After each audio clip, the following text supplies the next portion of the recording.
G'day and welcome again to Game Again. We're back for another week. This week we're going to review Arctic Adventure, Penguin and Seal. Not to be confused with Antarctic Adventure. It's the HES game, and it's for the Nintendo Entertainment System. It's a fairly rare game, so probably not many people would have heard of it or played it, unless you're really from Australia. And it's an unusual cartridge as well. And when I talk about that, I'll get some pictures up on the show, so you'll be able to see a lot clearer what we're talking about. So, hope you enjoy the show. Enjoy the game.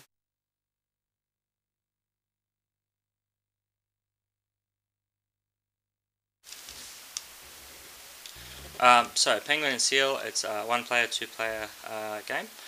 There's also a construction mode. On the main menu, if you press A, you can see at the top right hand corner the stages keep going up. So and B goes back down.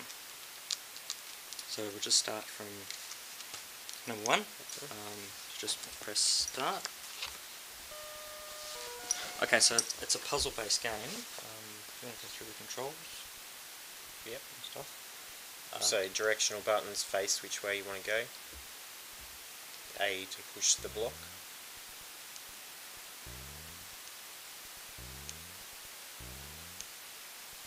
Yep. So you're on an ice sheet, and those different blocks.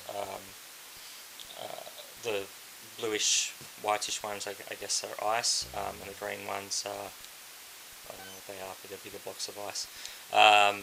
So obviously the seals are bad, and you're a penguin, so you're good.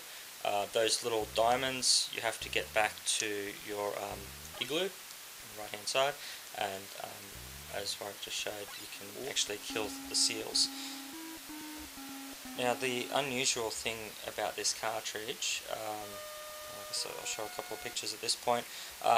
It has a HES dongle. Now HES,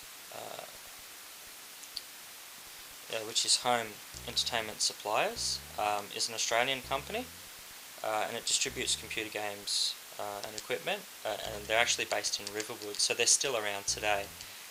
This game was released by them, and it had their HES dongle. Now what that allowed you to do is, or allowed them to do, is release the same cartridge all around the world, and you just plug in your area's other cartridges into the actual Nintendo cartridge to allow it to be played anywhere region free. Because the Nintendo at the time actually was region locked, and you couldn't, like, for example, play Australian games in the US and vice versa, European games in the US. Now the game is actually developed by Thin Chen Enterprise, also known as Sachin, and they released, it was about 70 games for the Nintendo Entertainment System, so they're actually one of the biggest producers of games for the Nintendo, outside of obviously first party games.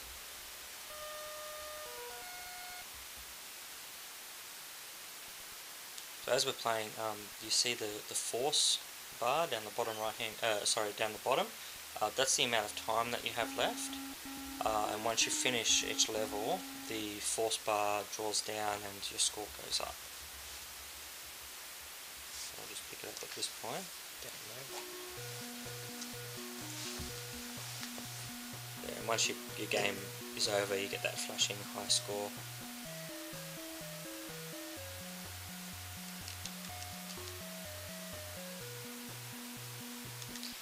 Now this game is, as I said before, it's fairly rare. On eBay at the moment it retails for about $75. And look, my feeling with that has always been that just because of its limited release has actually pushed up the price.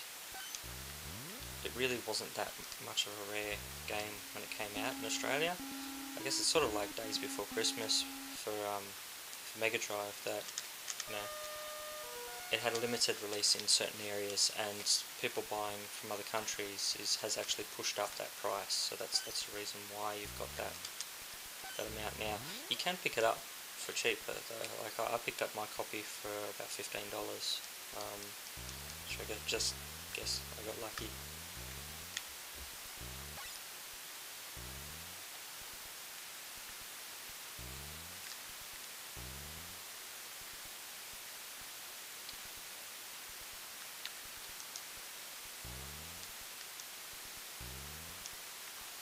Now what I'm doing, I'm trying to show. If you look at the top right hand corner of the screen, I've got 2 of those green blocks up there already. There's one blue next to it. I'll just quickly race across there before I die. Now that seal, once he dies from that area, which one he was actually, he won't be able to reappear. So it's a way of blocking the seals from appearing.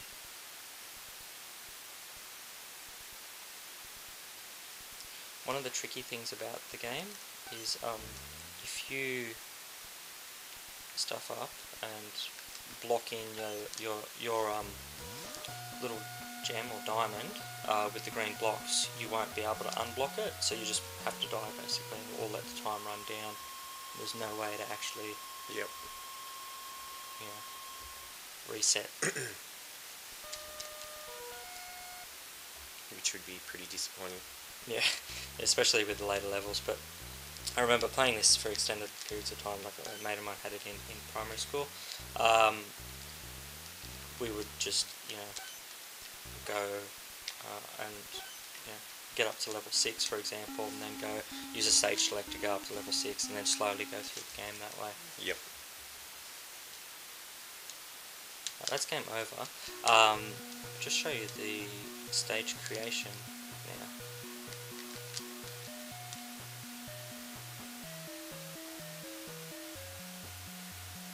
And when you play 2-player, is it cooperative, or do you?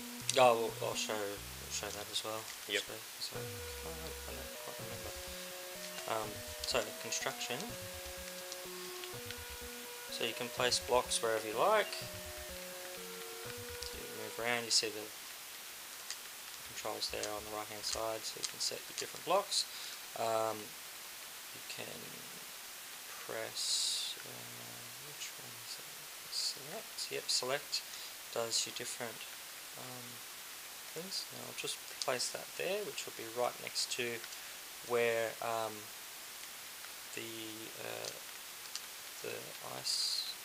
the igloo is.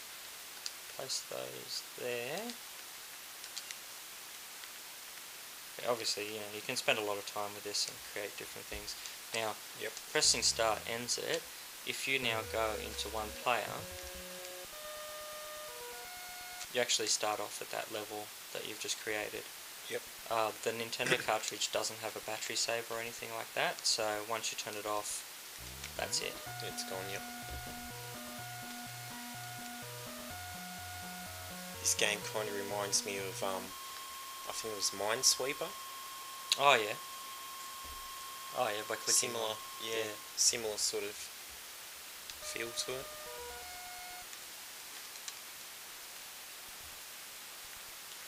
Okay, we'll just leave it there. I'll show 2-player.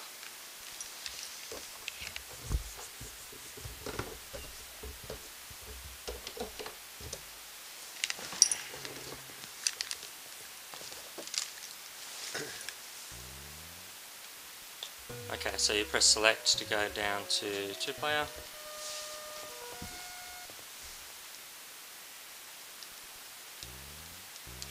And it looks like, oh that's right, so this wasn't cooperative 2-player, but turn-based 2-player. Yep. It being an early Nintendo game, most of the games are basically score-based and they go around. Yep. Now it has a very similar named game, which is Antarctic Adventure, which was developed by Konami, and has their penguin which is in a couple of different games of theirs, in a racing sort of game, so it's not puzzle based, and it has continual music in the background and stuff.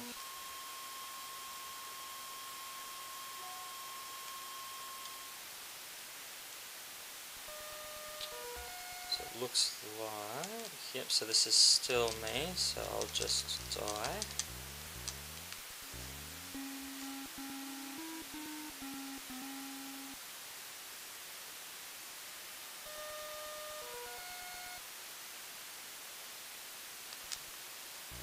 Okay, so now we're at work.